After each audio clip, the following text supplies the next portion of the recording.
〇〇くんいますか？〇〇くん好きだもんね。うん。諦めましょう。こんにちは。小原の部屋へようこそ。すいません。お行儀悪いですよね。今回の企画がお悩み相談室ってさ、いつぶりなの？私が覚えてるのはブルーの服着てる時、あれはね23年とか。その後もやったけど、多分その時はこの建物の下の階の方でボードかなんかにお悩み相談室ってあなたがずっと書いてくれてた。その後もやったような気はしたんだけど、配信で一度やったかもしれない。配信か。なるほど。へえ。ここらじでもやってますね、お悩み相談室。自分なりにお答えしていくコーナーですって言ってやってるんですけど。てってってってってってってってって。うしょ。やっほー。で結構恋愛系も多かったんですけど、恋愛系、お仕事系、あとは対人関係とかっていうあたりが結構皆様悩まれてたかな。カウンセラーの部屋へようこそみたいな感じなのかな。ちょっと恋愛系から、同じクラスの女の子に3年間片思いしているのですが、そろそろ諦めた方がいいですか？かっこ初恋です。若い。学生さんだと思います。絶対動いた方がいいと思うけどね、後悔すると思うよ。そうなんか何もせずに諦めたら多分一生いますよね、ここに。私なら行く。きっかけはどうとでもできる、きっと。でもタククラスだったらもう廊下からさ、こうやって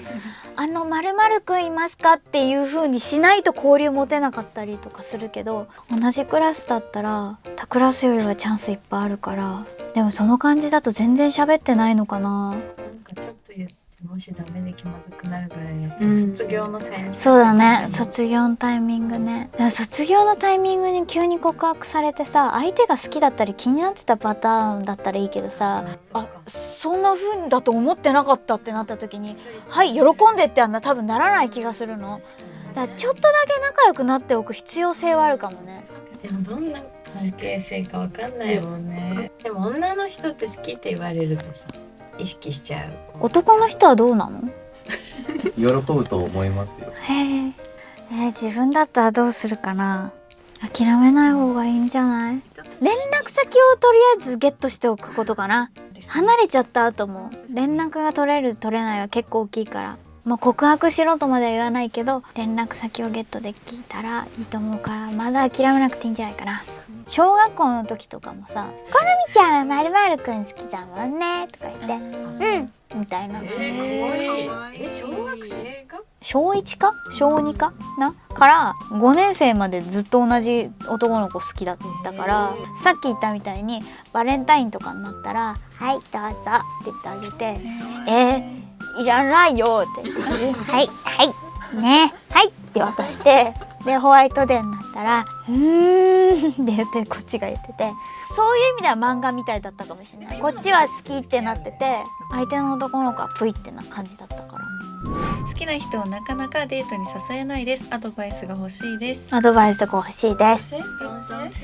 おそらく男性だと思います。でもなんか共通の話題を作らないとあれかな。なんか食べ物で何々が好きって相手が言ったら、ちょっと自分大好きってほどじゃなかったとしてもリサーチして、ね、このお店が私も気になってたんだけどよかったら行ってみないみたいなのとか、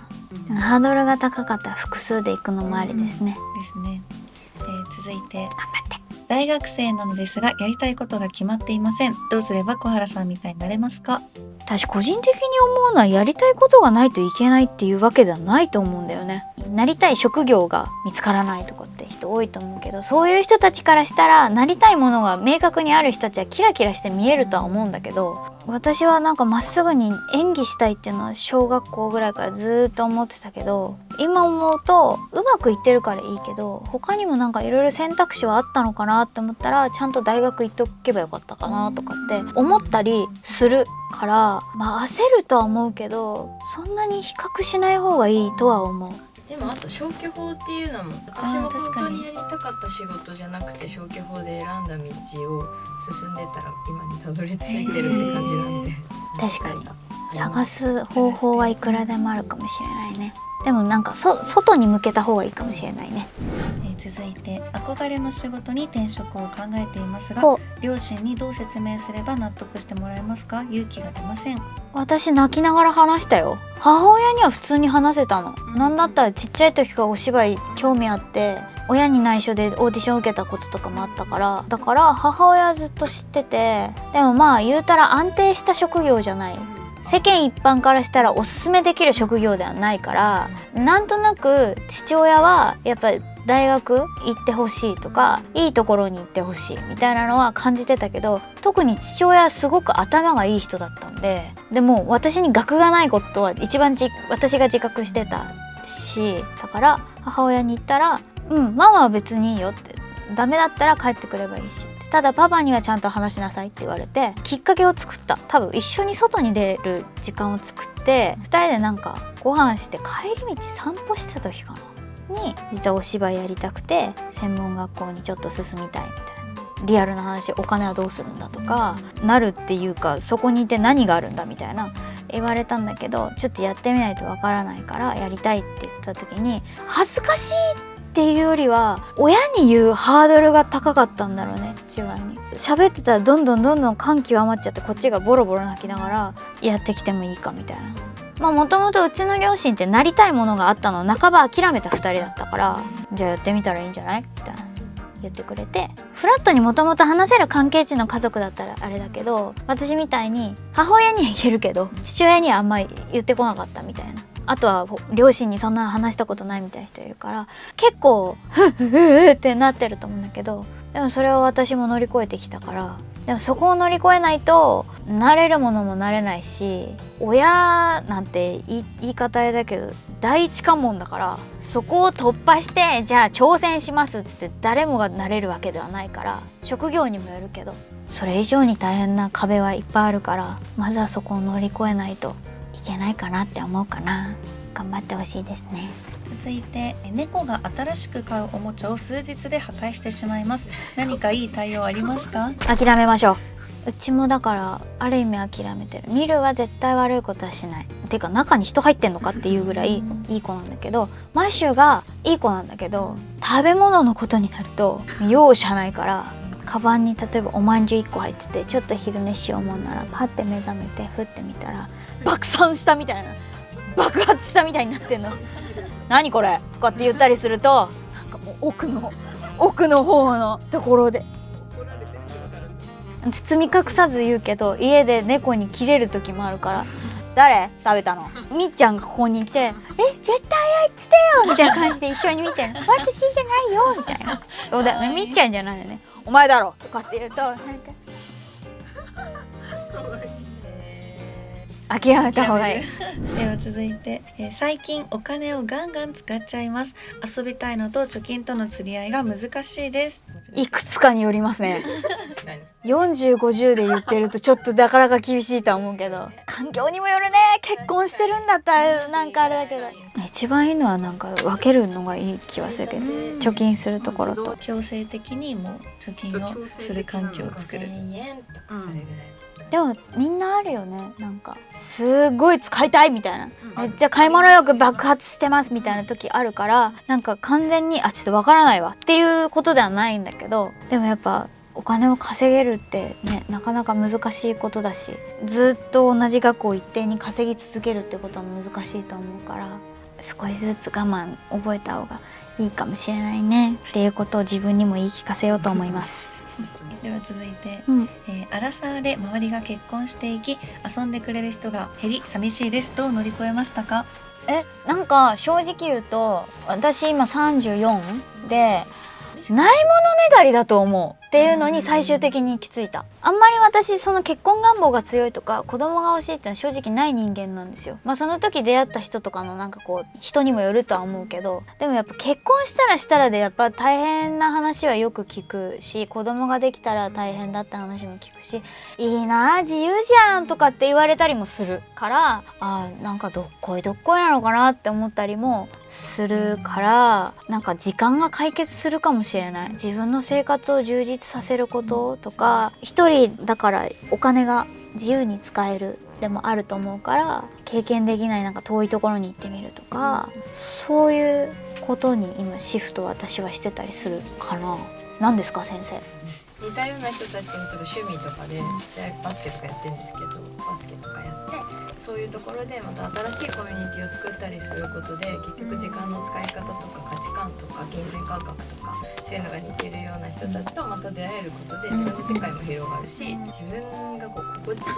よくまた生きられるっていうか、そういうのを結構いろいろ繰り返してる。それでまた人と出会うしね。あ、そうそうそう、それが自分にとって楽しいから。時間経てば本当に小原さんが言ったみたいに多分戻ってくるじゃないけど、うんそう今は時期的に忙しい時期かもしれないけど、ちょっと年数経つと逆にまた復活したりとかするんで途切れるわけではないというか。あと昔のようなペースでは絶対会えなくなってくるしね、みんな忙しくなる、確かにそうですね。でも自分の時間の使い方とかが変わるんだなっていう認識で、今が一番幸せかもしれないよ、意外と。では続いて、父が9月に仕事を引退するのですが、引退記念のお祝いを何にしようか悩んでいます。ぜひお力を。私だったら旅行連れてく。旅行おめでとうって言って。何をされないと嫌だっていうのは相手はないと思う。相手ってお父さんだっけ、だから素直にこうご飯とかしてお疲れ様でしたパーティーをするのが嬉しいと思う。なんかそのお父さん何が好きなんだろうね。お父さんは何されたら嬉しい？いつもよりちょっと豪華なご飯が、そうですよね。私はあと手紙を書こうかなって思ってます。ごめん、すごい怖いこと言うかもしれないけど、死んじゃった時って物は持っていけないので、やっぱり心に残る思い出っていうのは多分持っていけると思うから、共に過ごすそのご飯とか。私最近近年家族で写真館であ定点観測としてはい毎年1枚写真、家族写真を撮ってるんですけやりたいそれ。ど、すごいそれ親喜んでくれた、初めての時とか、私企画で写真撮るのいいかもね。写真館で撮るのすごいなんかうんね、面白いですよ、写真撮ってご飯盛りだくさん。盛りだくさんできる範囲でね。先輩女性のことを気になっているんですけど、どのくらいアタックするべきでしょうか？女性が年上ってことか。そうですね、男性からのご質問ですね。駆け引きとか。いらない駆け引きなんかもう。やだ。めんどくせえ。悪口みたい。ご飯誘って2人で行ってくれるかとか、なんかそういうところで測った方がいいんじゃないですか。確かに、言ってくれるならそこからもう素直にっていう感じが出かけたりとかいいですよね。変にかっこつけられてもなんかあれじゃない、素直なのが一番素直に来てくれた方が一番嬉しいかな。変に理由いっぱいつけてなんかネチネチ言われたら何が言いたいんだってな。つけてねちねって言う人何でも大体の女はなんかちょっとでも気あるみたいなされたらちょっと意識しちゃうとは思いますけど、と思いますけどね。みんなも大変なんだね。皆さんいっぱい悩んでおられました。いっぱい悩んで大人になってください。小原さんの悩みはありますか？それがオチ？解決しておられる。叫び声の芝居が上手くなりたい。どういう叫び？なんか本当に危機的な時の悲鳴ってなんか私の声で引き裂けたような声が出ないの。 SE とかであるじゃん。なんかお化け見つけた時のキャーっていう悲鳴、叫び慣れてないから普段叫ばないから。だから叫ぶセリフとかうわってなった時にお芝居の幅じゃなくて喉のこう頂点につくの。叫んだ時に出せる限界の音にたどり着いた時に自分が出したい音じゃない音はこ何だ自分が出したい男って何？自分が出したい音はこれより上なの。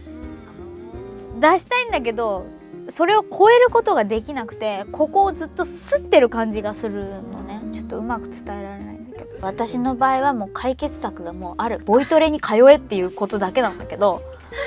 そう今後動画で出てくるかもしれないので、引き続き小原の部屋を見ていただけたらと思います。叫び声上手くなりたいね。普段出さないからね。ということでアドバイスがある方はぜひコメント欄にお願いします。今回はここまでです。白玉と共にで失礼しました。またお会いしましょう。バイバイ。